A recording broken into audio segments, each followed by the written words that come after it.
오늘 특별한 주일 예배를 드리는 것 같습니다.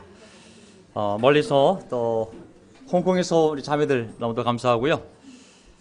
분당에서 우리 아이들 데리고 먼 길 오는 게 결코 쉽지 않거든요. 정말 교제하고 또 격려하기 위하여 무거운 떡을 들고 그 아이들 다 데리고 와주신 우리 분당 형제자매들 교회를 대표해서 감사의 말씀을 드립니다. 또 여러 모양으로 바쁘던 가운데 또 이렇게 모시는 어머니 잠깐 놔두고 또 오신 우리 따님부터 시작해서 오늘 이 예배 시간이 우리 모두에게 하나님의 은혜를 다시 한번 깨닫고 힘이 되는 시간이 되기를 바라겠습니다. 오늘 우리 고은영자매 성찬 한 번 더 하셔야겠어요? 예. 오늘 1부 끝난 것 같아요. 느낌이 정말 처음 들었어요. 그 내용을. 정말 그 한 사람의 삶을 모르고 얼굴만 본다는 것이 우리가 얼마나 서로를 모르는 것인지 오늘 그 얘기를 들으면서 고은영자매가 이런 자매라는 것을 다시 한번 이해할 수 있는 정말 놀라운 시간이었습니다. 자, 오늘 저는 다른 얘기는 다 생략을 하고 바로 설교 본문으로 들어가고 싶은데요. 오늘 설교 제목은 이사야 45장 말씀을 강의하겠습니다. 지난주까지 44장을 했고요. 44장 마지막에 제가 세 번째 포인트로 이제 내가 새로운 일을 하려고 한다고 옛 일들, 옛 것을 잊어버리라고 오래된 일들을 내가 새로운 너희들이 알고 있는 과거의 상처를 넘어서는 그리고 너희들이 경험했던 영광스러운 기적을 더 넘어서는 정말 놀라운 일을 내 종을 세워서 하려고 한다고 생각나시죠? 그렇죠?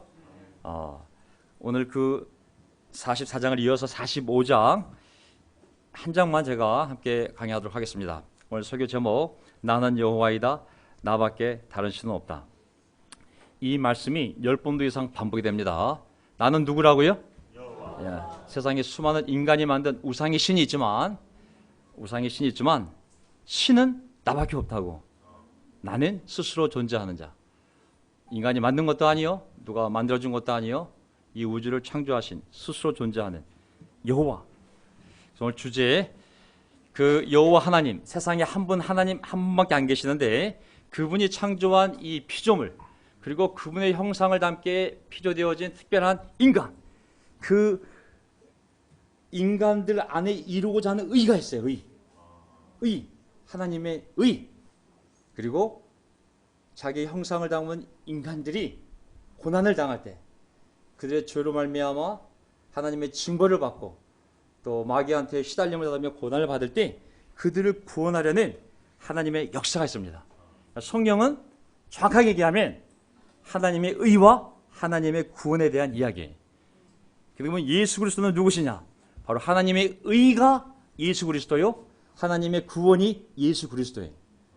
사람이 예수 그리스도를 알고 그에 대한 복음을 듣고 믿고 그리고 자신의 죄를 회개하고 세례를 받을 때 그 하나님의 의가 내 삶에서 이루어지는 것이요, 하나님의 구원을 받게 되는 것이죠. 이게 우리 인생의 본질이요, 전부입니다. 먹고 마시고 입는 직장과 대학과 그리고 집을 구하는 이 모든 일들은 다 불성인 것이고 인생에 태어난 목적 그리고 죽을 때까지 우리가 반드시 알고 믿고 살아야 될 삶의 목적은 하나님의 의가 내 삶에서 이루어지는 것이요, 하나님의 구원을 받고 그 구원을 받은 사람들과 함께 그 구원을 함께 이루어가는 것, 그리고 천국에 도달하는 것, 그게 바로 이 성경의 이야기요, 우리 인생의 목적입니다. 오늘 설교 요점을 보게 되면요, 45장에 고레스라는 인물이 키루스라는 인물이 등장하게 됩니다. 그래서 오늘 이방 왕이지만 하나님이 이스라엘 민족을 구원하기 위하여 포로로 끌려간 자기의 백성들 구원하기 위하여 이방 왕을 세우는데 그가 바로 고레스입니다. 그래서 이 고레스에게 하나님 뭐라고 표현하냐면 내가 기름 부은 나의 목자라고, 내가 이 이방 왕을 통하여 포로로 끌려간 흩어져 있는 내 자녀들을 다시 성전이 있는 예루살렘으로 돌아오게 할 거라고. 고레스, 이 고레스에 대해서 살펴보고요. 두 번째는 하나님이 계속 자기의 창조와 왜 내가 고레스를 택했는지를 설명하는데 모든 창조와 선택의 목적은 다 하나입니다. 하나님의 의를 이루고 하나님의 구원을 베풀기 위하여 하나님이 이 모든 걸 창조하시고 움직이시고 통제하시고 그리고 사람을 선택하는 목적입니다. 세 번째, 하나님은 마지막에 가서 이제 모두 나에게 돌아오라고.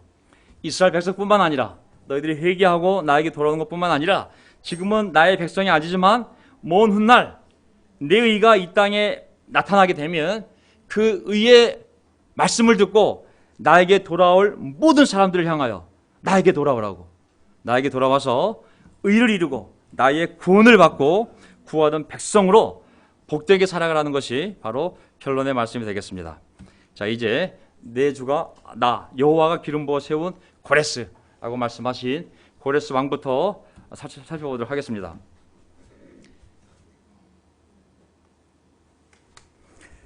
자, 이 고레스 왕에 대한 사진이 없으니까 그냥 그림이겠죠. 이 한 왕, 왜 이 한 왕이 이사야서에 등장할까요? 지금 이 왕은 역사적인 인물이기 때문에 키로스는 무덤이 있습니다. 지금 남아있는 그 사람의 무덤이고요. 그 다음에 이 고레스 왕 옆에 누가 있어요? 트럼프. 지금 현대 유대인들은 그 주변에 아랍국가 둘러싸여서 날마다 생명의 위협을, 생존의 위협을 느끼고 있는데 이 트럼프 딸의 남편이 사위가 유대인이잖아요. 그래서 이스라엘을 위한 굉장히 과격한, 강력한 정책을 이 트럼프가 하고 있어요. 그래서 현재 유대인들은 이 트럼프야말로 우리의 고레스가 아닌가 할 정도로 비교되는 인물입니다.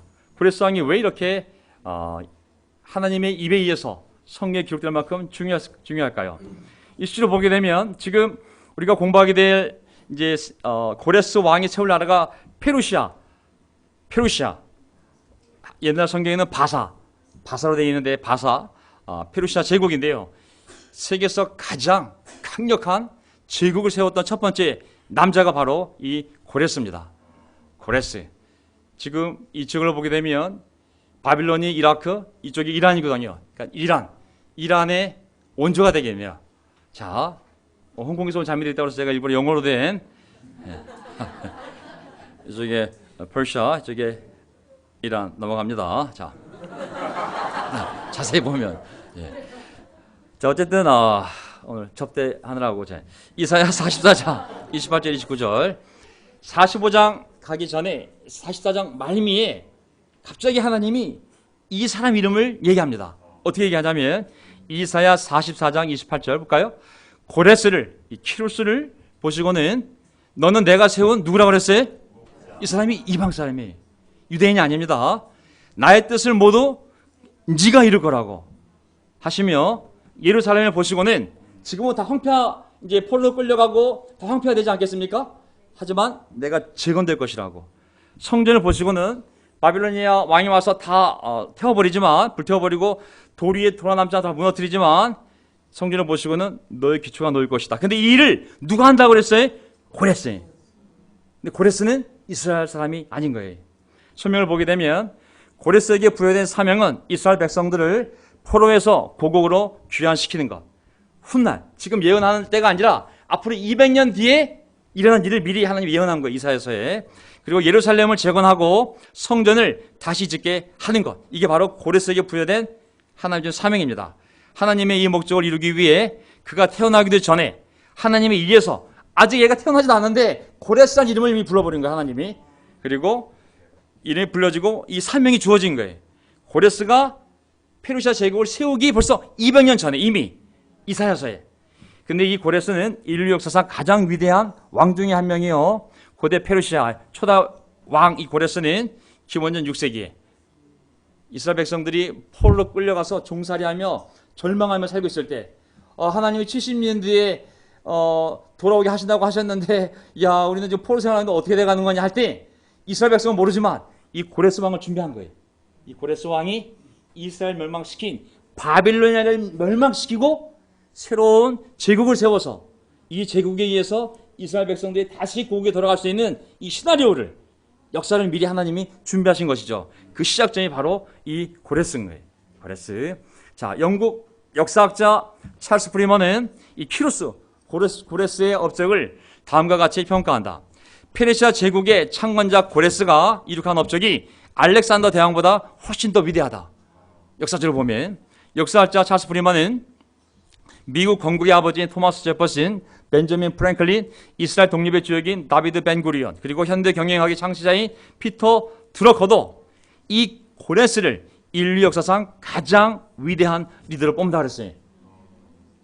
역사적으로 이 인터넷에 가서 조회보더라도 이 고레스 사람이 하나님이 선택했기 때문에 그렇게 훌륭한 인격을 가진 건지, 아니면 하나님 누구를 고를 때 그도 이 고레스가 가장 내가 쓸만한 왕이겠구나 하는 인품을 갖춰서 뽑은 건지 모르겠지만 어려운 환경을 지니면서 굉장히 관대하고 포용적인 그러한 성품을 만들면서 결국은 이스라엘 백성을 고국에 돌아가서 너의 하나님을 섬기라고, 내가 모든 걸 지원하겠다고, 그런 놀라운 마음을 갖고 하나님의 명령을 수행하게 됩니다. 자, 그러면서 이제 45장으로 넘어오는 거예요. 45장 1절. 여호와께서, 주님께서 당신의 기름 부음 받은 이에게, 당신께서 오른손을 붙잡아 주신 고레스에게 말씀을 하시니 민족들을 그 앞에 굴복시키고 임금들의 허리띠를 풀어버리며 문들을 열어젖히고 성문들이 닫히지 않게 하시려는 것이다. 이게 지금 표준세 번역이 아닙니다. 제가 다른 번역을 갖고 왔는데요. 이 번역이 제일 설명이 편한 것 같아서, 자, 고레스를 하나님의 기름 부음 받으니라고 그랬잖아요. 그렇죠? 그리스도란 말의 뜻이 뭐예요? 그리스도. 하나님의 기름 부음을 받은 자잖아요. 하나님이 어떤 왕이나 제사장이나 예언자를 세울 때 하나님의 기름을 붓잖아요. 그렇죠? 마찬가지로 이 고레스도 이방인이지만 하나님의 기름 부음 받아 세운 자예요. 히브리어로는 메시아가 되는 거예요. 마찬가지. 당신께서 오른을 붙잡아 주신 고레스. 근데 세웠을 뿐만 아니라 강력한 힘을 줬다는 얘기죠. 그 다음에 민족들을 미리 굴복시키고 그 싸우려고 하는 이집트, 메대, 아니면 리디아, 그 다른 나라들의 왕들의 허리띠를 풀어버리다는 얘기가 뭐예요? 싸울 힘을 다 빼버리는 거예요. 그리고 성문을 열어젖히고, 그리고 다치지 않게 함으로 말미암아 고레스가 들어가서 쉽게 이길 수 있도록 하나님이 다 미리 준비해 놨다는 얘기죠. 그렇죠?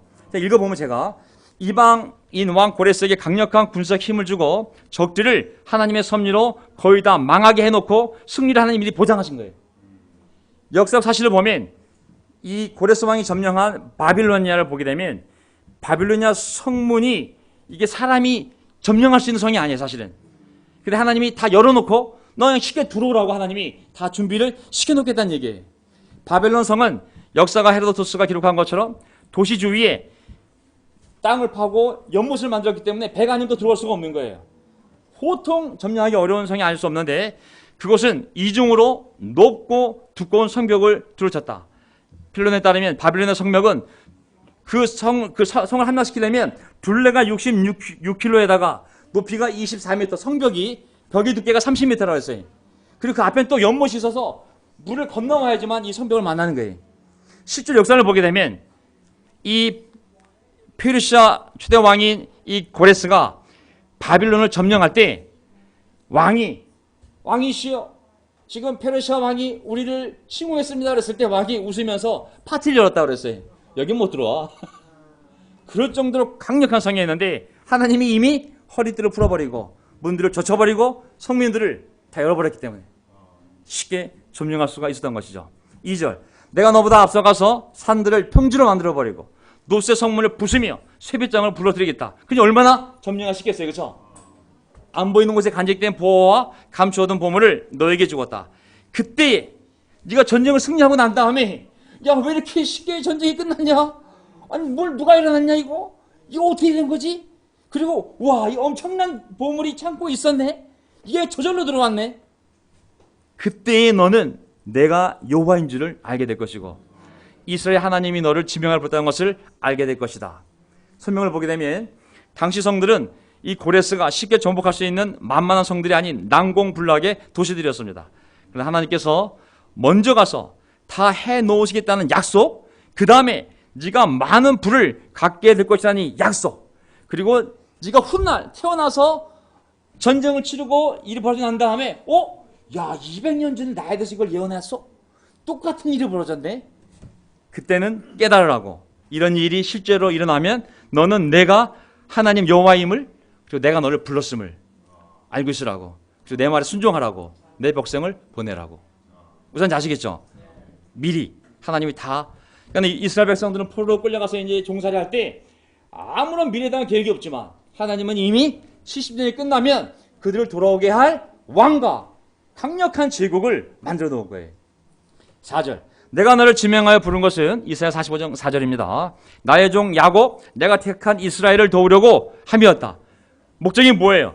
내가 택한 이스라엘을 도우려고 너를 태어나게 만들었고, 내가 너를 왕으로 만들었고, 네가 다른 나라들을 쉽게 정복할 수 있게 한 이유는 누구를 도우라고? 내 백성 이스라엘을 도우게 하려고. 네가 비록 나를 알지 못하였으나, 알 턱이 없죠. 내가 너에게 영예로운 이름을 준 까닭이 바로 여기 있다. 왜 너를 영광스럽게 만들었냐면 네가 그냥 예뻐서가 아니라 너를 통해 내가 사랑하는 백성, 지금은 내 징계를 통해 고통을 당하며 종살이하며 절망하며 산지 모르겠지만 내가 한 약속이 있다고. 네가 회개하면 다시 고국에 돌아오겠다고 했는데 그 약속을 이루기 위하여 내가 너를 선택한 거라고. 고레스야. 무슨 말인지 아시겠죠? 이게 하나님의 뜻이었어요. 나중에 보면 훗날 고레스는 히브리인들, 이 이스라엘 사람들 성경에 이미 오래전에 자신과 자신의 이름과 자신의 업적에 대해 정확하고 확실하게 예언되었던 것을 보고 크게 감동을 받아 하나님의 뜻을 따라 이스라엘 백성들을 돌려보내게 됩니다. 왜? 그 예언이 너무 정확하게 자기에 일어났기 때문에 하나님의 명령에 순종할 수밖에 없는 것이죠. 보세요. 나는 주다. 나밖에 다른 이가 없다. 나밖에 다른 신이 없다. 나밖에 다른 신은 없다. 네가 비록 나를 알지 못하였으나 나는 너에게 필요한 능력을 주겠다. 그렇게 해서 해가 뜨는 곳에서나 해가 지는 곳에서나 나밖에 다른 신이 없음을 사람들이 알게 하겠다. 나는 여호와 주다. 나밖에는 다른 신이 없다. 나는 빛도 만들고 어둠도 창조하며 평안도 주고 무엇도 일으킨다. 나 주가 여호와가 이 모든 일을 한다. 자, 보세요. 이 내용을 설명해 보면 여기 창세기도 들어있고, 자, 하나님은 지구상에 또 우주 안에 있는 모든 피조물을 통제하시고 사용하셔서 누구의 뜻을 이루어가요? 우리 뜻이 아니라 하나님의 뜻입니다. 우리는 그것을 하나님의 무엇이라 부른다? 주권, 오너십 또는 sovereignty. 내가 창조했기 때문에 내가 주인이야. 내 뜻대로 그것을 통제하고 사용하면서 내 뜻을 이루어가는 것, 하나님의 주권입니다.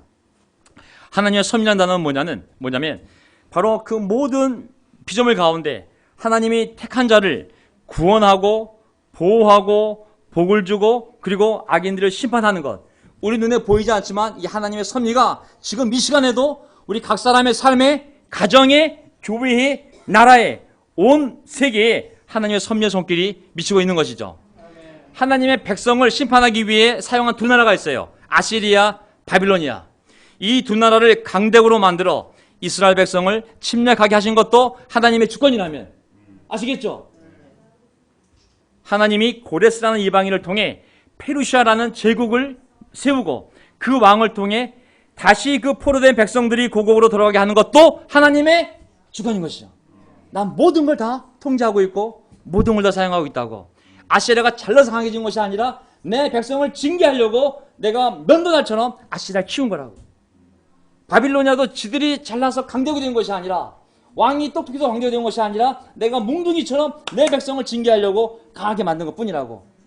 그들이 너무 교만했기 때문에 내가 아시리아도 바빌로니아도 내가 지구상에서 제거할 거라고.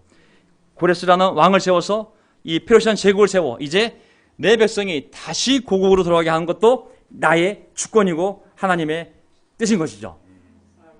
자, 우리가 이해되는 건 뭐냐면 우주, 시간, 공간, 빛과 어둠, 그 안에 있는 모든 것들이 다 창조자의 신 하나님의 통제 아래 있습니다. 아멘.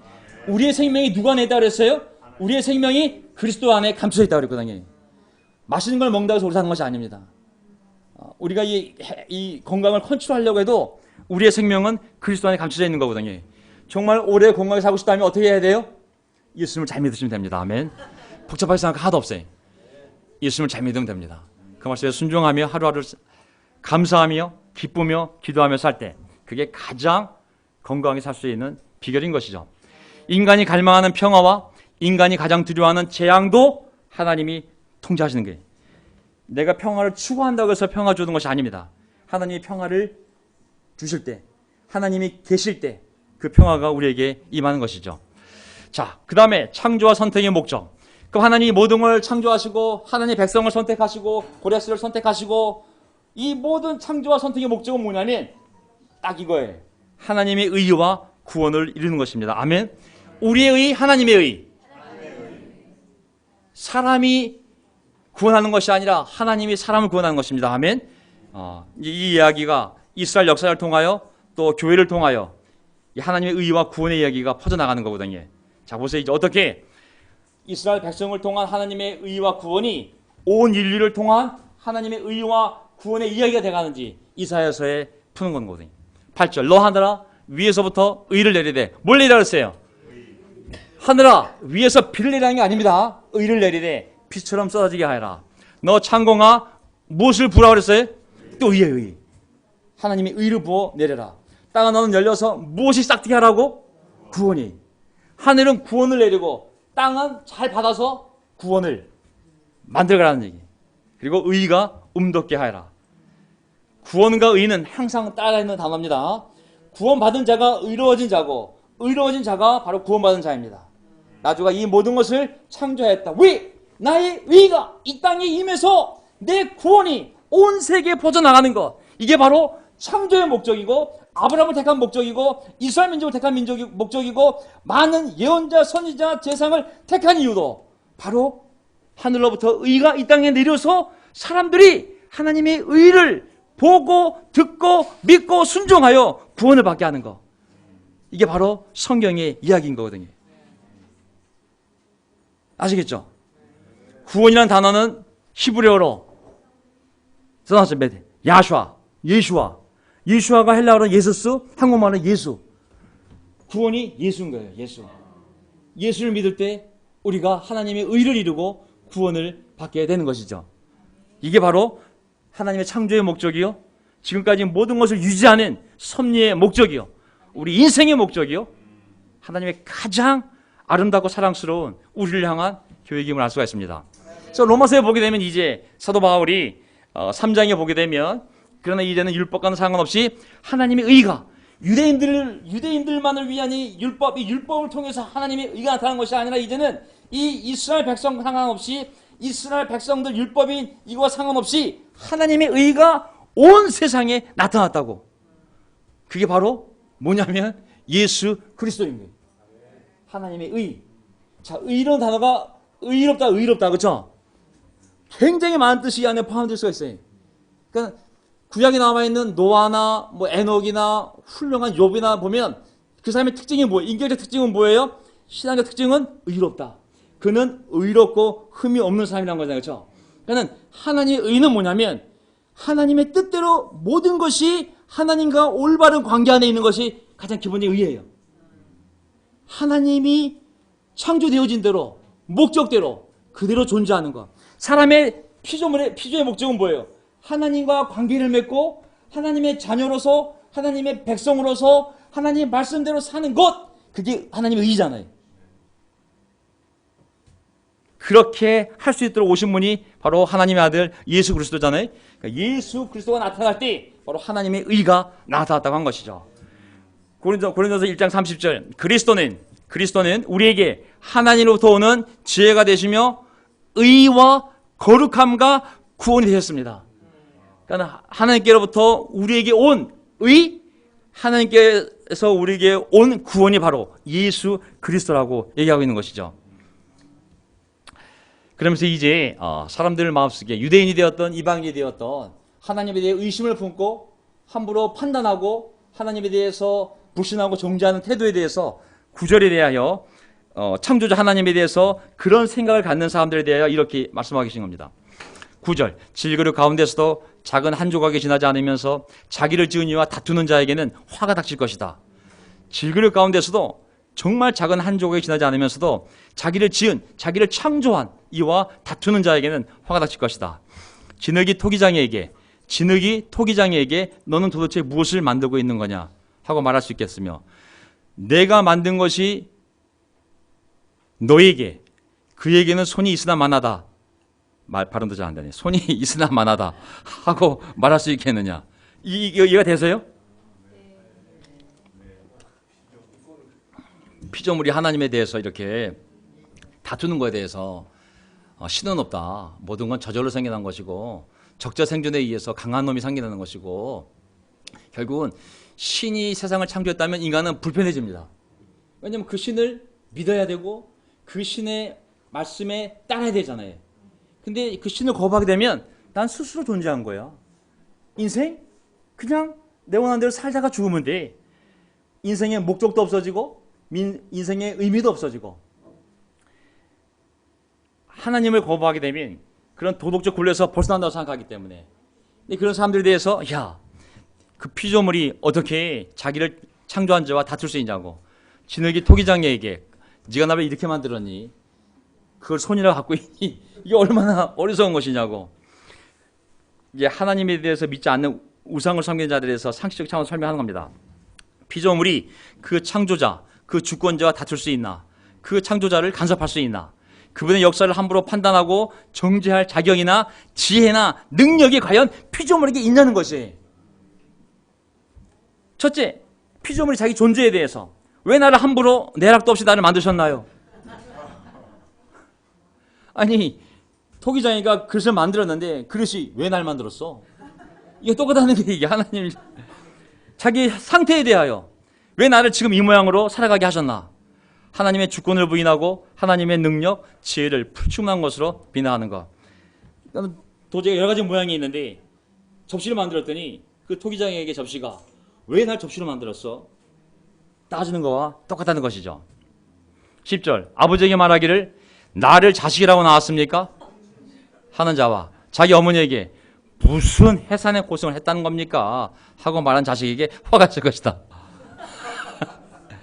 그러니까 하나님과 인간의 관계 속에서도 이스라엘 백성인데 이방이 되었던 그 창조자 하나님에 대해서 이런 태도를 갖는 것에 대해서 도덕적으로 그것이 문제점을 얘기하는 것이죠. 아버지에게 뭘 낳고 계십니까? 어머니에게 무엇 때문에 상고를 입고 계십니까? 11절 이스라엘의 거룩하신 하나님 곧 이스라엘을 지으신 주님께서 말씀하신다. 이스라엘을 낳으신 주님께서 말씀하신다. 내가 낳은 자녀를 두고 너희가 나에게 감히 물으려느냐? 내가 한 일을 너희가 나에게 감히 명령하느냐? 설명 보세요.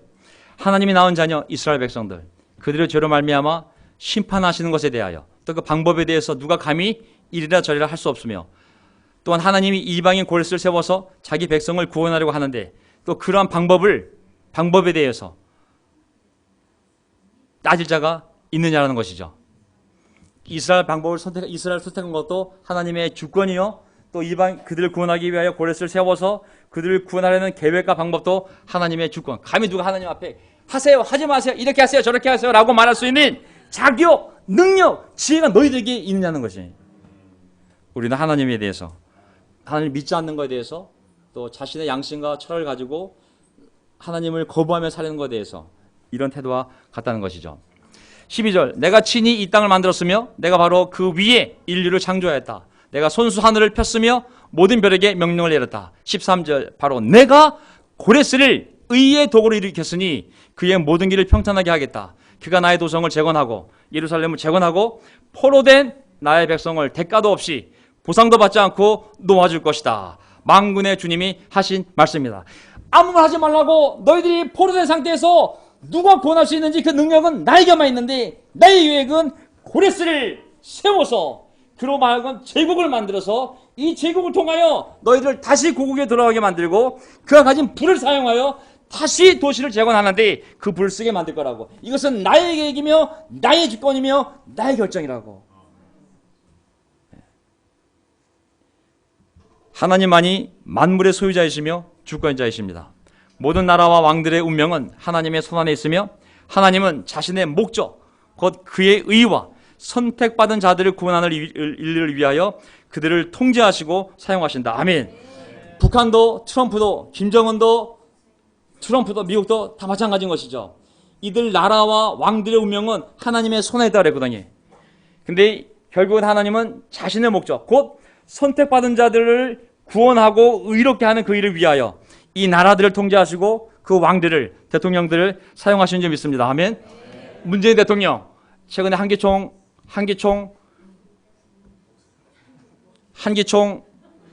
총 책임자인 뭐뭐뭐 목사님이 하나님의 뜻이라고, 또 한국교회의 뜻이라고 하야하시라고 해서 지금 굉장히 큰 문제가 되고 있잖아요.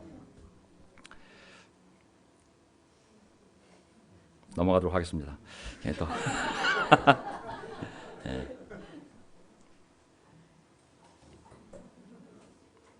그분이 내려오셔야죠.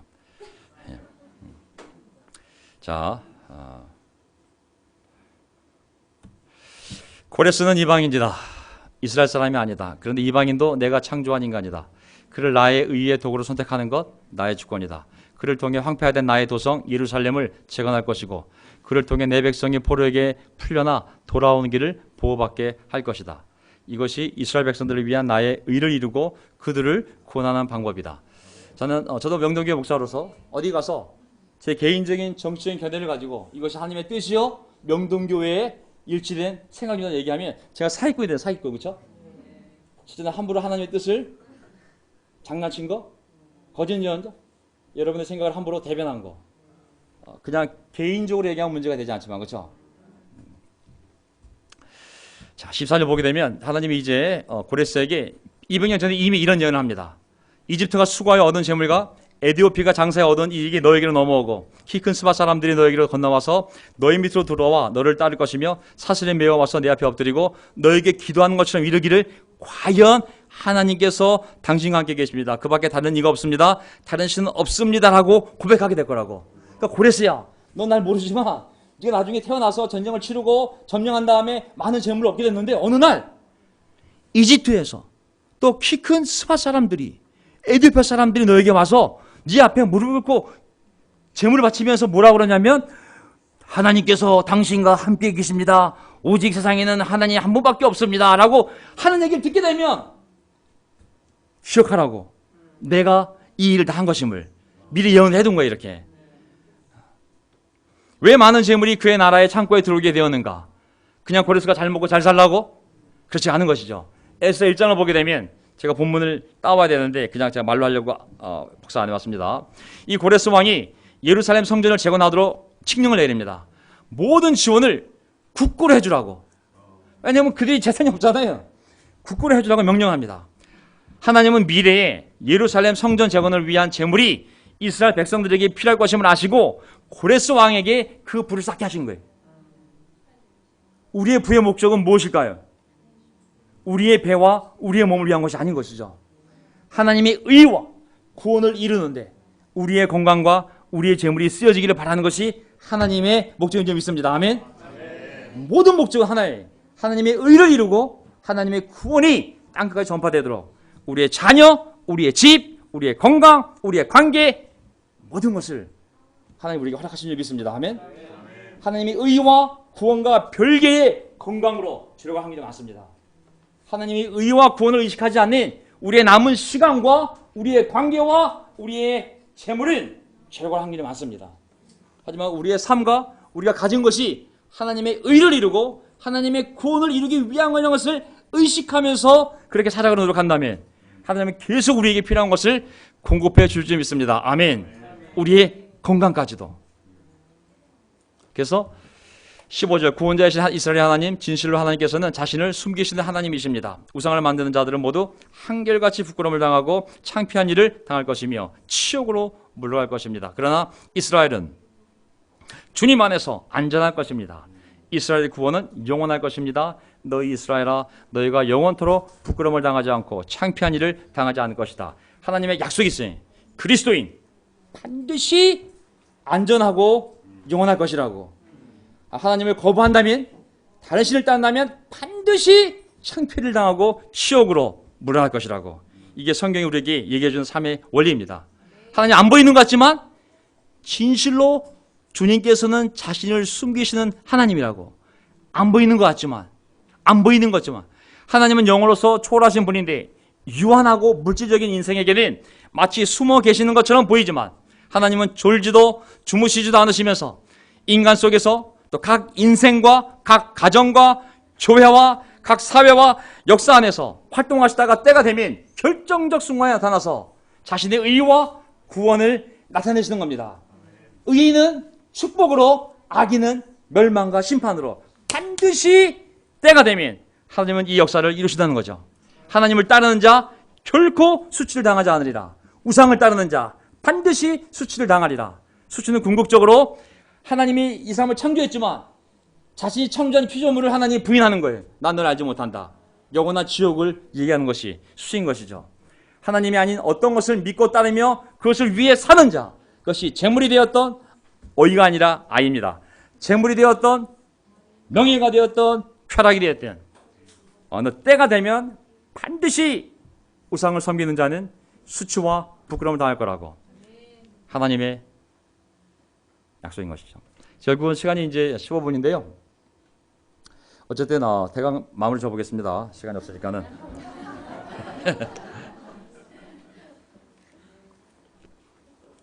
나머지 집에 가서 또 보면. 자, 하늘을 창조하신 주, 땅을 창조하시고 조성하신 하나님, 땅을 견고하게 하신 분이 말씀하신다. 그분은 땅을 혼돈 상태로 창조한 것이 아니라 누가 살 수 있게? 사람이 살 수 있게 만드신 분이다. 나는 주다, 나밖에 다른 신은 없다. 알라시부터 시작을 해서 부처님부터 시작해서 공자부터 시작해서 수많은 종교들이 있지 않습니까? 그 교조들이 있고, 자, 지금 계속 반복해서 설명하고 있지만은 수천 조억 개의 별들 가운데 오직 지구만이 생명체가 살 수 있는 행성입니다. 지구의 이 기울기, 자전 속도, 공전 속도, 태양과의 거리, 달과의 거리, 조금이라도 0.001%라도 지금과 달랐다면 지구는 너무 차갑거나 너무 뜨겁거나 너무 중력이 세거나 너무 약하거나 인간이 살 수 없는 곳이 되는 것이죠. 하나님이 지혜로 우주 한가운데 정확히 설계하여 딱 정확한 위치에 딱 박아놓은 거예요. 수천 조억 개의 행성 가운데, 별 가운데 오직 지구에서만 인간이 살 수가 있어요. 그것을 영어로 뭐라 그랬어요? Fine tuning. 야, 제가 설교도 했는데 이거 fine tuning 굉장히 중요한 이론입니다. fine tuning. 그래서 나는 어두운 곳에서 은밀하게 말하지 않았으며 야곱의 자손에게 나를 험하게 찾으라 하지도 않았다. 나와 주는 옳은 것을 말하고 바른 것을 말한다. 나는 어두운 곳에서 은밀하게 말하지 않았으며 나를 허무하게 찾아라 라고 하지도 않았다고. 나는 명확하게 옳은 것을 말하고 바른 것을 알린다고. 잘 보세요. 하나님 말씀에 대해서. 하나님의 계시는 밝은 데에서 모든 사람이 보는 가운데 이루어집니다. 이슬람교 무슬림, 이슬람교 교주인 무하메드는 지가 어디서 계시를 받았어요? 동굴에서. 동굴이 환희의 꺾음이에요. 꺾음. 그럼 어둠에 계신 거예요. 어둠에 계신. 왜 동굴에서 받아? 밝은 데서 받아야지. 본 사람이 아무도 없어요. 본 사람이 아무도 없어요. 천사로부터 신의 계시를 받아 적었다고 한다. 제가 말씀드렸잖아요. 구약 신약 짝퉁이라고. 그거 편집한 거라고. 어둠의 책. 하지만 성경은 빛의 책입니다. 명확한 의와 인간의 구원을 알려주는 책입니다. 인간이 만난 다른 종교들에는 불교도 그렇고 잔이교가 되었던 힌두교가 되었던 이슬람교가 되었던 의와 구원이 명확하지 않습니다. 굉장히 명확하지가 않아요. 왜? 하나님이 직접 알려준 게 아니라 인간이 그것을 짜집게 하다 보니까 한계가 오는 것이죠. 그 기원, 인간이 누가 만들었는지, 인생의 목적이 무엇인지, 어떻게 살아야 되는지, 죽음 뒤에 무엇이 있는지, 어떻게 해야 내가 거기에 들어갈 수 있는지 정확하게 기술되어 있지 않습니다. 오직 이 성경책에만 하나님이 빛 가운데 속에서 모든 사람이 보는 가운데 그것을 보고 듣고 지 이성으로 판단하고 믿을 수 있도록 빛의 계시를, 하나님의 아들도 자신을 빛으로 왔다고 말씀하지 않습니까? 다 끝나갑니다 이제. 그래서 결국은 모르겠다. 그래서 결국은 보게 되면 하나님의 말씀이 뭐냐면 결론은 이겁니다. 자, 다 나에게 오라고. 다 나에게 오라고. 너희를 구원하지 못하는 잡신들에게 기도하지 말고 나에게 오라고. 나밖에 다른 신이 없다고. 나는 의와 구원을 베푸는 하나님이고 이 지구상의 인간에게 의와 구원을 베풀 수 있는 분은 오직 세상을 창조한 나 여호와, 그리고 나의 아들 예수 그리스도, 그리고 성령의 역사 가운데서만 그 의가 구원이 이루어지기 때문에 사람들은 구원을 받으려면 누구에게 와야 돼요? 오직 하나님께, 그분의 아들 예수 그리스도께, 그리고 성령님 앞으로 나와야 되는 것이죠. 아멘. 예. 그래서 모두 나에게 돌아와 구원을 받으라가 마지막 결론입니다. 땅 끝까지 흩어져 사는 사람들아, 한국 아니겠습니까? 모두 나에게 돌아와서 구원을 받으라. 나에게 돌아와서 구원을 받으라. 내가 하나님이며 나밖에 다른 신은 없기 때문이다. 내가 나를 두고 맹세한다. 나의 입에서 의로운 말, 하나님의 의를 이루는 말, 복음이 나갔으니 그 말이 거저 되돌아오지도 않는다. 모두가 내 앞에 무릎을 꿇을 것이다. 모두들 나에게 충성을 맹세할 것이다. 이 말씀이 맞잖아요. 지금 당장은 이스라엘 백성의 구원에 대해서 말씀하시지만 고넬료 세워서, 고넬료가 아니죠. 고시들이 좋은 사람들이 많아요. 고넬료도 그렇고 고레스도 그렇고. 가끔 교회에 고시성을 가진 사람들이 오면 제가 기대가 좀 커요. 역시 또 고레스처럼 쓸 사람이 아닌가. 자, 어쨌든지 간에 여기 보면 지금 당장은 이스라엘 백성의 구원에 대해서 내가 고레스를 세울 거고 강력한 제국을 만들 거고 이 제국을 통해 너희들 고기에 돌려보낼 거고 그들이 쌓은 재물을 가지고 성전이 재건될 수 있도록 도울 거라고. 하지만 궁극적으로 보게 되면 온 인류에 대한 거거든요. 하나님의 심중에는 때가 되면 모든 인류가 하나님께 돌아와 의롭게 되어 구원받기를 바라십니다. 아시겠죠? 의로운 말이라는 것은 뭐예요? 의로운 말이잖아요. 복음이에요, 복음. 이 의로운 말씀이 나가면, 복음으로 나가면 사람들이 복음을 듣고 회개하고 세례받으면 복음의 열매가 되어서 예수님을 따르는 제자가 되지 않습니까? 그때 우리가 고백하죠. 세례받을 때 고백했어요, 안 했어요? 고백했잖아요. 예수는 나의 하나님이라고. 나의 주님, 내 오너요, 내 삶을 주관하는 분이요, 예수님이 바로 하나님이시라고 우리가 고백했잖아요. 모두가 내 앞에 무릎을 꿇을 것이다. 모두들 나에게 충성을 맹세할 것이다. 아멘. 여러분 무릎 만져보세요. 이거 무릎 꿇었던 무릎입니다. 이거 세례 받을 때 물론 서서 고백했지만 영적으로 보면 무릎을 꿇은 것이죠. 우리의 고백은 하나님께 대한 충성을 맹세한 것이죠. 그래서 로마서도 보게 되면 나는 복음을 부끄러워하지 않습니다. 이 복음은, 이 의로운 말씀은 유대 사람을 비롯하여 그리스 사람에게 이르기까지 모든 지구상에 있는 믿는 사람을 구원하시는 하나님의 능력입니다. 아멘. 우리가 이 의의 말씀, 복음을 듣고 저도 이 교회에서 제자가 되었고 그 의로운 말씀의 열매로서 살아가는 거 아니겠습니까? 디모데전서 2장 4절 하나님께서는 모든 사람이 다 구원을 얻고 모든 사람이 다 구원을 얻고 진리를 알게 되기를 원하십니다. 아멘. 우리 삶에 업앤다운이 있어요. 고난이 있어요. 우리가 모르는 교회의 문제, 개인의 문제, 관계의 문제, 리더의 문제, 장로의 문제, 목사의 문제, 집사의 문제, 와이프의 문제, 애 문제, 우리 인생에 어려움이 있을 수가 있어요. 하지만 하나님의 의와 구원을 떠나면 안 되는 거예요. 항상 그 안에서 고민도 하나님의 의 안에서, 하나님의 구원 안에서 나가면 안 돼요. 하나님을 부인하거나 하나님을 저주하거나 판단하면 안 되는 거예요. 하나님 의 안에서. 그리고 구원받은 자로서 구원받은 자들과 함께 서로 의지하며 살아가야 돼. 떠나면 안 되는 거예요. 결국은 참으로 주님께만 의와 능력이 있다고 사람들이 나에게 고백할 것이다. 사람을 의롭게 만드는 것은 오직 예수 그리스도를 통하여 성령의 역사를 통해서 아버지의 은혜로 이루어지는 것이지 알라나 부처나 아니면은 모하메드나 아니면 다른 종교의 교조들이 절대 하나님의 의를 이룰 수 있는 능력이 있어요, 없어요? 없어요. 오직 복음 안에. 여기 보세요. 고린도서 1장 18절. 십자가의 말씀이 멸망할 자들에게는 어리석은 것이지만 구원을 받는 사람인 우리에게는 하나님의 능력이라고. 왜냐하면 십자가를 통하여 인간의 모든 죄가 용서함 받고 하나님의 자녀가 되는 기적을 성령이 역사하는 통로가 십자가이기 때문에 십자가말로 하나님의 능력이라고. 고린도서 1장 24절. 그러나 부르심을 받는 사람에게는 유대 사람에게나 그리스 사람에게나 그리스도는 하나님의 능력이요 하나님의 지혜입니다. 아멘. 그리스도란 이름에 엄청난 능력이 있습니다. 아멘. 이 이름을 믿고 그 안에 살아갈 때 결론 구절. 이스라엘 자손은 모두 주 안에서 의롭다는 인정을 받고 영예를 얻을 것이다. 아멘. 우리가 어려움을 겪더라도 그리스도 안에서 하나님의 의 안에서 하나님의 구원을 이루며 살아갈 때 반드시 우리는 하나님의 인정을 받고 영예를 얻을 것이라고 말씀하셨습니다. 저는 우리의 삶이 이 좁은 길로 가는 여정 중에 있다고 믿습니다. 아멘. 세상은 우리를 어떻게 판단할지 모르겠지만 우리는 계속 하나님의 의롭다는 인정을 받고 하나님이 영광스럽게 만드는 그 거룩한 길을 걸어가는 공동체임을 믿습니다. 아멘. 그래서 어떤 어려움이 오더라도 하나님의 의, 하나님의 구원이라는 이 단어들을 머리에 새기며 내가 어떻게 살아갈지를 하나님께 기도하며 나아갈 때 하나님 반드시 우리의 삶을 영롭게 만들어 주실 줄 믿습니다. 오늘 설교 제가 정리하고 마치겠습니다. 제목, 나는 여호와이다. 나밖에 다른 신이 있어요, 없어요? 없습니다.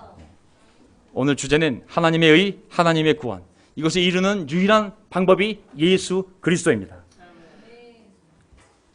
하나님은 이스라엘 백성을 위하여 고레스 왕을 세워서 그로 하여금 이스라엘 민족의 다시 하나님과 의를 맺고 구원받게끔 사용하신 것처럼 이 시대에는 모든 인류를 위하여 바로 인류의 왕이신 예수 그리스도를 세워서 예수 그리스도를 통하여 하나님 앞에 의롭다 인정을 받고 구원을 받게 하신 줄 믿습니다. 아멘.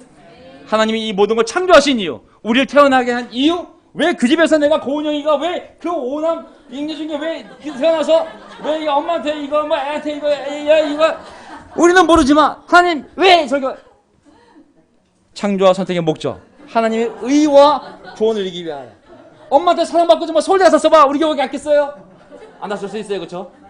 하지만 그 어려움 속에서 정말 교회를 찾았고 찾다 보니 우리를 알게 되었고 우리를 통하여 성경 말씀을 공부하게 되었고 말씀을 통하여 하나님을 찾았기 때문에 하나님의 의와 구원이 우리 운영 삶에 이루어지지 않았겠습니까?